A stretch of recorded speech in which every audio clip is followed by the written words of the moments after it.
You know how some people say don't judge a book by its cover, even though the whole point of them is to draw your attention? Dungeon Munchies is a good example of that. That's not to say anything about the Dungeon Munchies cover is misleading. There are cute anime-style characters, and you are cooking and eating magical creatures, but there's far more beyond that initial visage. Dungeon Munchies gets your attention with cute characters and a silly premise, but keeps you hooked in with its undeniable charm. In the world of Dungeon Munchies, you play as a zombie that's been resurrected by a necromancer named Simmer. Simmer immediately informs you that she intends for you to be part of her workforce and plans to train you as the next generation of magical chefs.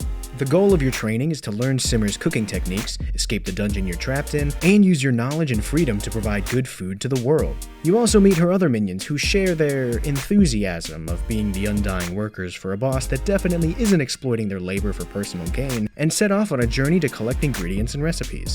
Gameplay in Dungeon Munchies is linear, two-dimensional platforming with hack-and-slash elements and the concept of defeating enemies to collect ingredients for recipes and weapons. Defeating enemies in the dungeon yields intellect points, which are required to craft new recipes and heal you for a small amount when collected, and ingredients that are unique to the enemy defeated. Because the ingredients are from magical animals, the dishes you cook are also magical and grant beneficial effects that dictate your character build.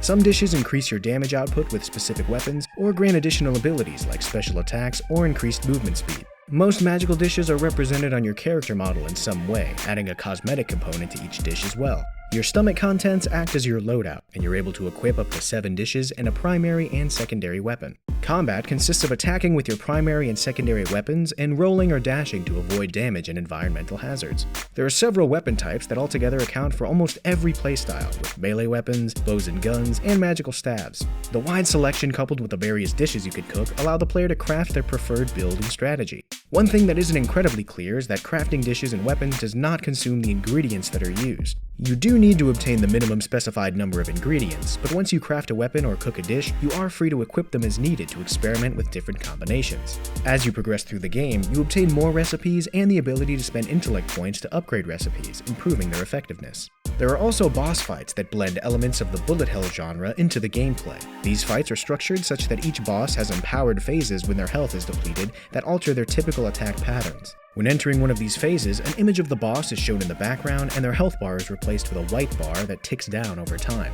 During these empowered phases, the bosses will typically fill the screen with projectiles, shifting the dynamic into survival. You are able to damage the boss to more quickly reduce the timer, and the phase ends when the timer reaches 0.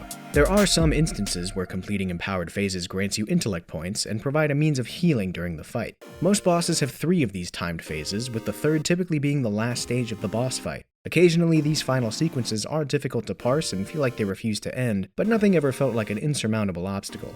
There's a sense of humor in Dungeon Munchies that permeates everything, and a chaotic silliness that I haven't seen in a long time that was a breath of fresh air.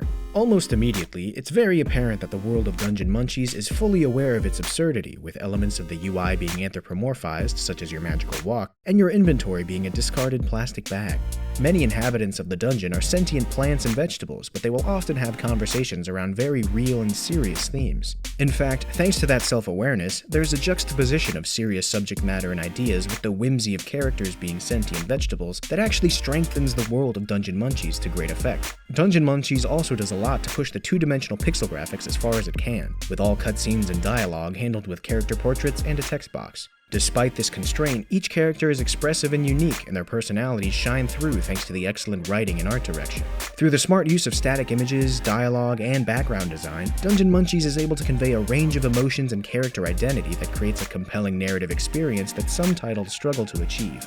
While almost everything in Dungeon Munchies stood out as impressive to me, the biggest fault I encountered on PC was the user experience. There were instances where the user interface felt like it was fighting me at every turn, and I think this was partially due to the multiple input device support. I initially chose to play the game with a controller, but found that the only way to aim was with the left thumbstick, which was also bound to movement. I would have thought that the right thumbstick could be used to aim, but this wasn't the case, and was confusing considering you could move without aiming using the directional pad. I decided to attempt to use mouse and keyboard instead for the ability to move and aim independently, but quickly encountered other issues. For one, some of the character actions were not bound to keys, such as the roll button, and attempting to set keys for these missing actions would clear all other bound actions, making editing the keybinds almost impossible.